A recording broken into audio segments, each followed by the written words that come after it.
നമ്മുടെ ദൈവം നമ്മെ വർദ്ധിപ്പിക്കുമാറാക്കുന്ന ദൈവമാകുന്നു.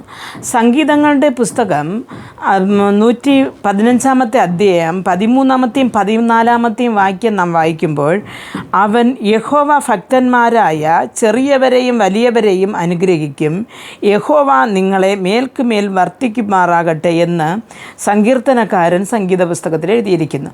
അപ്പോൾ ഇവിടെ നാം നോക്കുമ്പോൾ കർത്താവ് ആരെയാണ് അനുഗ്രഹിച്ച് ഉയർത്തുന്നത് അല്ലെങ്കിൽ വർദ്ധിപ്പിക്കുന്നത് എന്ന് ചോദിച്ചാൽ, യഹോവയ്ക്ക് ഭയപ്പെടുന്ന വലിയവരെയും ചെറിയവരെയും എല്ലാ മനുഷ്യരെയും, ലോകത്തിലുള്ള എല്ലാ മനുഷ്യരെയും കർത്താവ് അനുഗ്രഹിച്ച് വർദ്ധിച്ചു വരുമാറാക്കും. അപ്പോൾ നാം എന്തിലൊക്കെയാണ് കർത്താവ് നമ്മളെ വർദ്ധിപ്പിക്കുമെന്ന് ചോദിച്ചാൽ, നാം ഏതിലൊക്കെയാണ് കുറവുള്ളവരായിരിക്കുന്നു അതിൽ കർത്താവ് നമ്മെ ഉയർത്തിക്കൊണ്ടുവരും.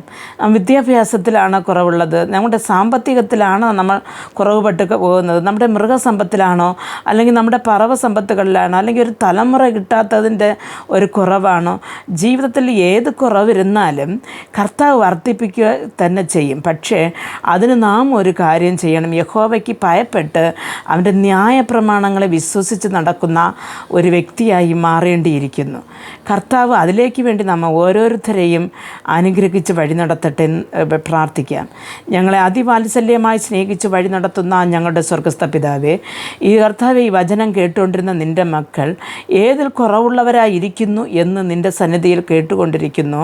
അതിൽ കർത്താവ് ഈ ദിവസത്തിൽ ഒരു വർധനവ് ഉണ്ടാകുവാൻ അവർ ദൈവമേ ഭൂമിയിൽ കർത്താവെ അനുഗ്രഹിക്കപ്പെട്ടവരായിരിക്കാൻ, ഇവരുടെ കുടുംബത്തിൽ കർത്താവെ ചെറിയോരെയും വലിയോരെയും എല്ലാവരെയും അവർ അനുഗ്രഹിക്കുമെന്ന് പറഞ്ഞ എൻ്റെ ദൈവം, ഈ കുടുംബത്തിലുള്ള ചെറിയവർ മുതൽ കർത്താവെ മുതിർന്ന മുതിയവർ വരെയും അനുഗ്രഹിക്കപ്പെട്ടവരായി ഈ ലോകത്ത് ജീവിപ്പാൻ തക്കവണ്ണം നിൻ്റെ കൃപ നൽകി വഴി നടത്തണമേ എന്ന് പ്രാർത്ഥിക്കുന്നു.